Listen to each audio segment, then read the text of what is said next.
এ রাজ্যে ৮,৫০০-র বেশি স্কুল বন্ধ। স্কুলের শিক্ষাকে বেসরকারি হাতে তুলে দিতে চাইছে মমতা বন্দ্যোপাধ্যায়ের সরকার। শিক্ষক নিয়োগে দুর্নীতি হয়েছে, এরই প্রতিবাদে পথে নামল কংগ্রেস।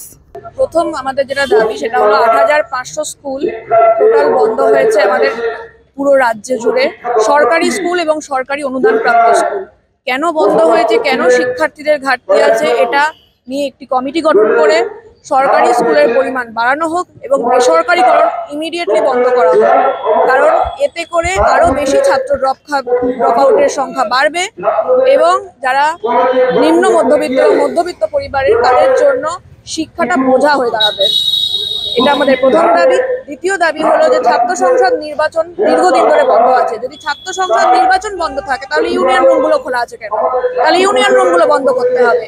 ইউনিয়ন রুমগুলোতে কিছু দুষ্কৃতীরা তারা ঢুকে বসে আছে, তারা সেটা দখল করে আছে, তারা স্মাগলিং করছে, জুয়া মদ এসব কালচার হয়ে দাঁড়িয়েছে। একটা শিক্ষাক্ষেত্রে এটা তো কালচার হতে পারে না।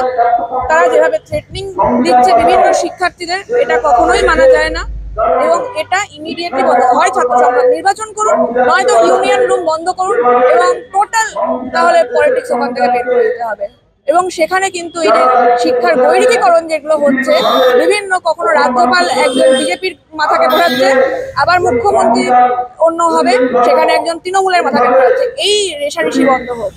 প্রকৃত যারা শিক্ষক, যাদের দ্বারা আমাদের শিক্ষার মান, শিক্ষা ক্ষেত্রের মান উন্নয়ন সম্ভব, তাদেরকে বসানো হোক, তাদেরকে জায়গা দেওয়া হোক। আরেকটা বিষয় হলো যে 2016-র প্যানেল এসএসসি দুর্নীতি, সেটাতে অনেক শিক্ষকরা আমরা এখনো দেখছি তারা রাস্তায় বসে আছে। শিক্ষা যদি ফুটপাতে বসে থাকে তাহলে সেই রাজ্যের কি অবস্থা হবে আমরা নিজেরা বুঝতে পারি। আমি চাই যারা যোগ্য এবং যারা অযোগ্য তার একটা লিস্ট আমরা চাই যে তার জনসমক্ষে আনা হোক এবং কিসের ভিত্তিতেই যোগ্য অযোগ্য সেটা তারা বের করবে। তাহলে এইটুকু তো আমরা জানতে পারবো যে কারা যোগ্য কারা অযোগ্য। এইসব ফালতু বুকে লাভ নেই যে আমাদের কাছে লিস্ট নেই, সব লিস্ট আছে। মমতা ব্যানার্জি সব জানেন, ওনার ঘরে টাকা ঢুকছে উনি জানেন না? চটির তলায় শিক্ষা দিয়ে দিয়েছেন, চটির তলায় স্বাস্থ্য দিয়ে দিয়েছেন, চটির তলায় তো রাজ্যটাই চলে গেছে।